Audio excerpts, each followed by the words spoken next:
नमस्कार दोस्तों, प्राचीन ज्ञान कहानी चैनल में आपका स्वागत है। प्यारे दोस्तों, आज फिर हम आपके लिए एक बहुत ही प्यारी कहानी लेकर आए हैं। हाथी की ये 5 बातें आपके जीवन में निराशा को दूर कर देंगी।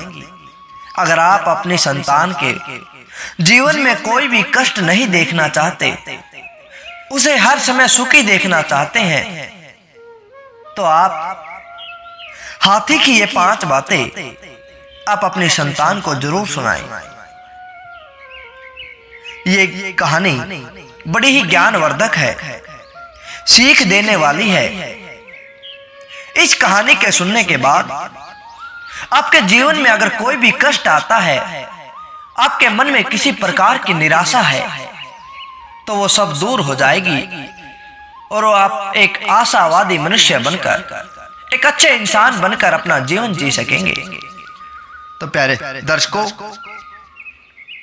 इससे पहले हम इस कहानी की शुरुआत करें, अगर आप हमारे चैनल पर नए हैं तो चैनल को सब्सक्राइब जरूर करें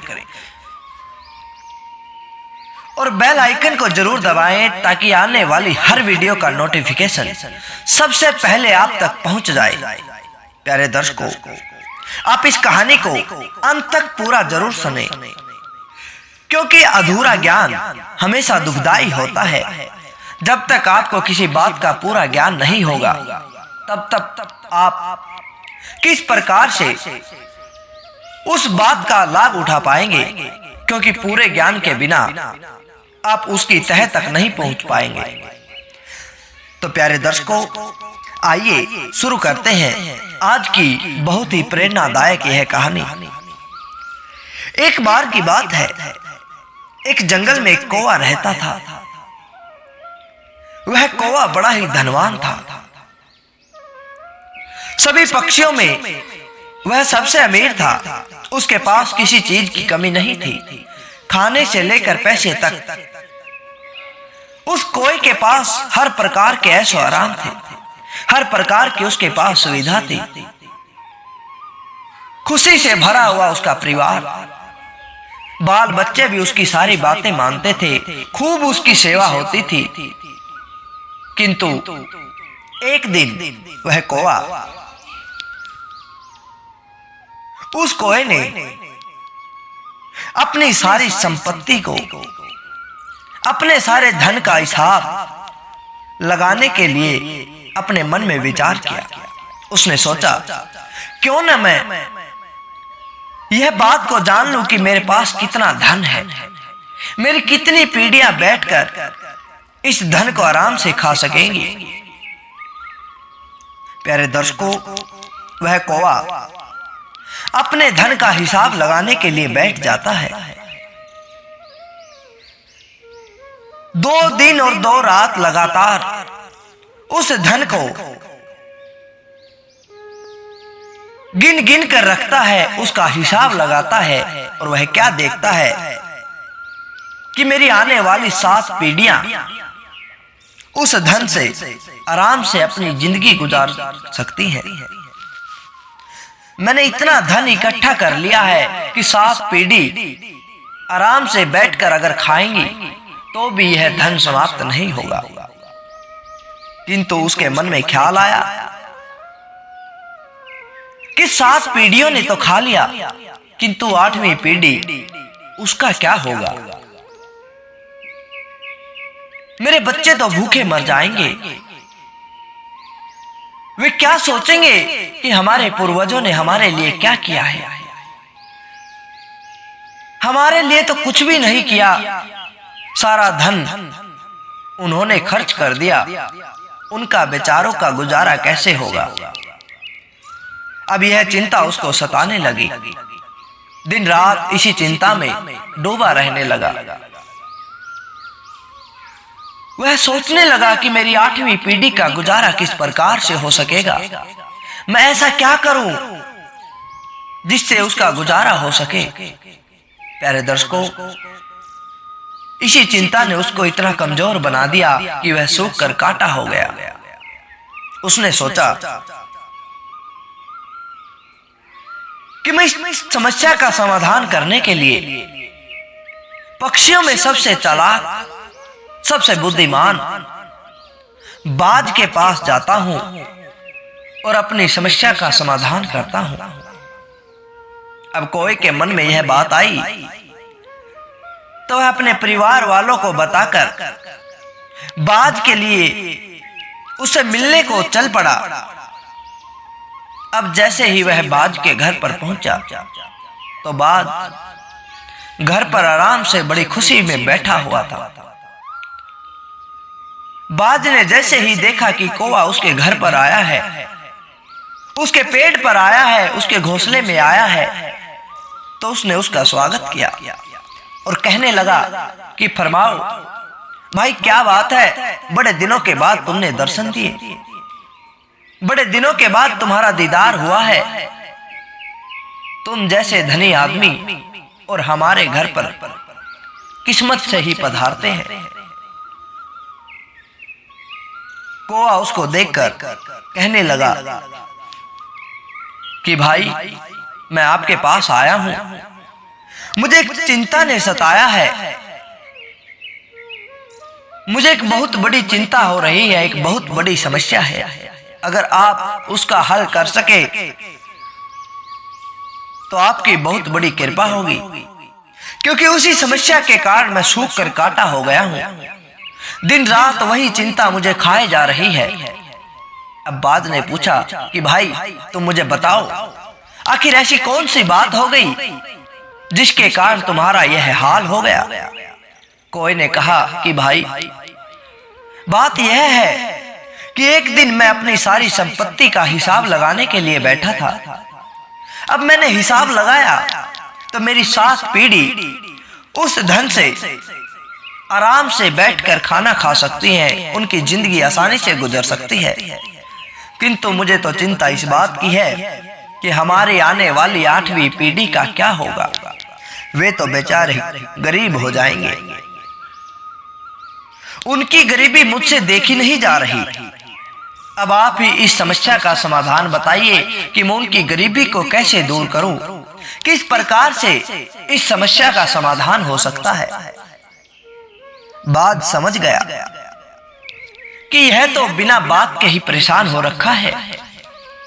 बाज ने कहा, भाई,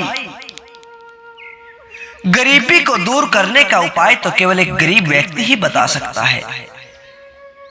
कोई जो गरीब होगा वही आपको बता सकता है, और हमारे इस जंगल में तो व्यक्ति तो कोई है नहीं।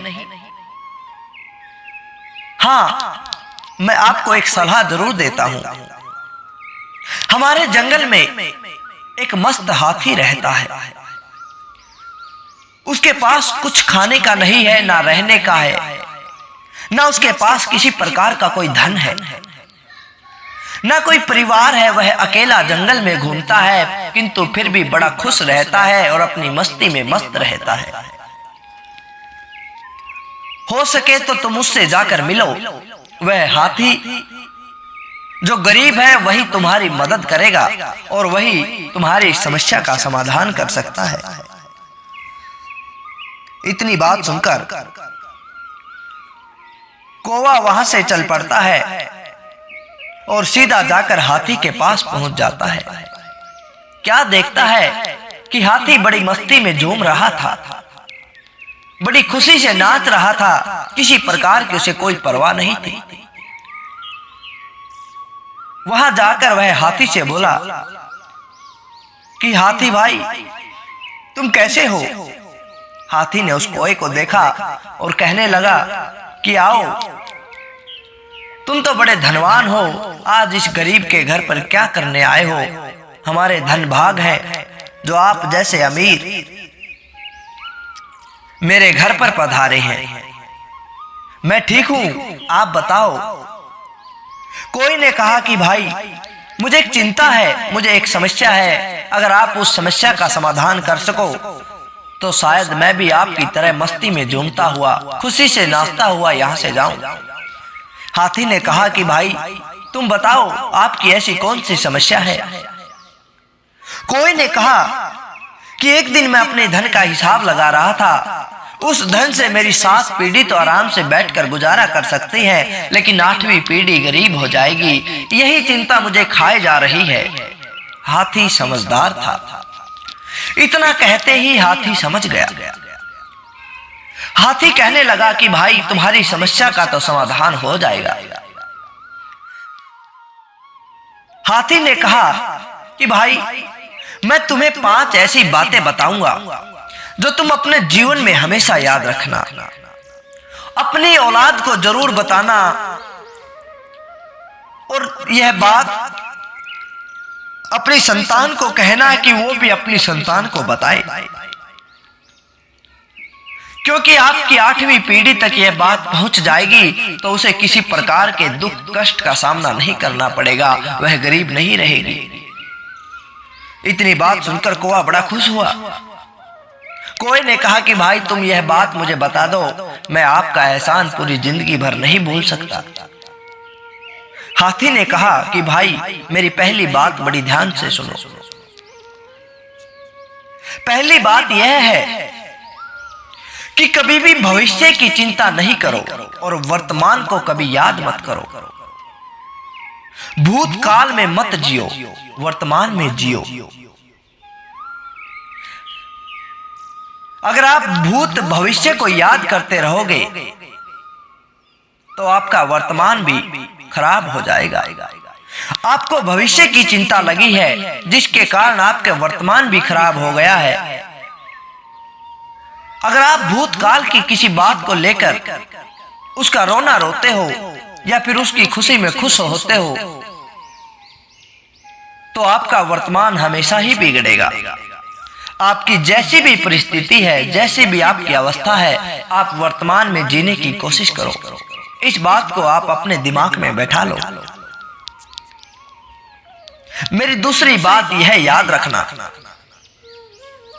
कि जिस प्रकार अगर कोई सांप विषाला नहीं है, उसके अंदर जहर नहीं है, तो भी उस सांप को फुफकारना नहीं छोड़ना चाहिए, क्योंकि दुनिया को पता लग जाएगा कि उसके अंदर जहर नहीं है और उसे कोई भी कमजोर से कमजोर आदमी भी उसको मार देगा। इसी प्रकार अगर आप किसी पर क्रोध नहीं करोगे किंतु वो आप पर मारने को तैयार हो रहा है, आप उस पर फुफकारो नहीं गए, आप उस पर गुस्सा नहीं हो गए, तो वह आपकी जान भी ले सकता है। इस बात को भी हमेशा ध्यान में रखना कि भले ही आपके अंदर बल नहीं है, भले ही आपके अंदर वो ताकत नहीं है, फिर भी बंदर की तरह झूठे तरीके से आपको घुराना ही चाहिए, नहीं तो आपको कोई इस दुनिया में जीने नहीं देगा। और मेरी तीसरी बात हमेशा याद रखना कि जिस प्रकार हजारों गायों के बीच में बछड़ा अपनी मां को पहचान लेता है, उसी प्रकार हम दुनिया में कितने भी कर्म करते हैं, चाहे अच्छे करें चाहे बुरे करें, उस बछड़े की तरह हमारे कर्मों के फल भी हमें ढूंढ लेते हैं। हमें कहीं जाने की जरूरत नहीं होती, वे फल हमें अपने पास मिल ही जाते हैं। इसलिए जिंदगी में कुछ भी करो बड़ा सोच समझ कर करना, विचार करके करना, क्योंकि बुरे कर्मों का फल भी बुरा ही होता है और अच्छे कर्मों का फल आपको अच्छा ही मिलेगा। मेरी चौथी बात यह है कि आप जीवन में कभी भी धन कमा रहे हो, कभी भी पैसा कमा रहे हो, तो इस बात का विशेष ध्यान में रखो कि अगर उस पैसे से धर्म का नाश होता हो, उस पैसे से हमें दुश्मन की गुलामी करनी पड़ती हो, तो वह धन हमारे लिए किसी काम का नहीं है, वह धन हमारे लिए व्यर्थ है। उस धन का लालच कभी भी नहीं करना चाहिए। और मेरी पांचवी बात जो बहुत ही कीमती है, जो बहुत ही अनमोल है, मेरी पांचवी बात यह है कि आप जीवन में कुछ भी करो, कोई भी काम शुरू करो, सबसे पहले इस बात का विचार करना चाहिए कि मैं यह काम क्यों कर रहा हूं और इस काम के करने का नतीजा क्या होगा। और इस काम में क्या मैं सफल हो पाऊंगा? अगर आप इन 3 बातों को रखकर किसी काम को शुरू करते हैं तो जीवन में आपको कभी भी असफलता का सामना नहीं करना पड़ेगा, कभी भी बेइज्जती का सामना नहीं करना पड़ेगा, कभी भी आपको किसी प्रकार की हानि नहीं होगी। तुम मुझे देखकर पूछ रहे थे कि भाई तुम नाच रहे हो, तुम बड़े खुश हो, क्योंकि मैं ना तो भूतकाल की याद में डूबा रहता, ना भविष्य की चिंता में रहता, मैं तो वर्तमान में जी रहा हूं। इतना सुनकर वह कौवा समझ जाता है और उस हाथी का बड़ा ही शुक्र करता है कि उसने उसकी जिंदगी को आसान बना दिया। वह तो व्यर्थ की चिंता में डूबा हुआ था। तो प्यारे दर्शकों, यही हाल हमारा है। उस कोई की भांति भी हम भी भूत और भविष्य की बातों में, उसकी चिंता में डूबे हुए हैं। अगर हम वर्तमान में जिए तो हमारा जीवन खुशहाल हो जाएगा। तो प्यारे दर्शकों, यह थी आज की कहानी। अच्छी लगी तो लाइक करें, शेयर करें और कमेंट के द्वारा हमें जरूर बताएं। धन्यवाद दोस्तों।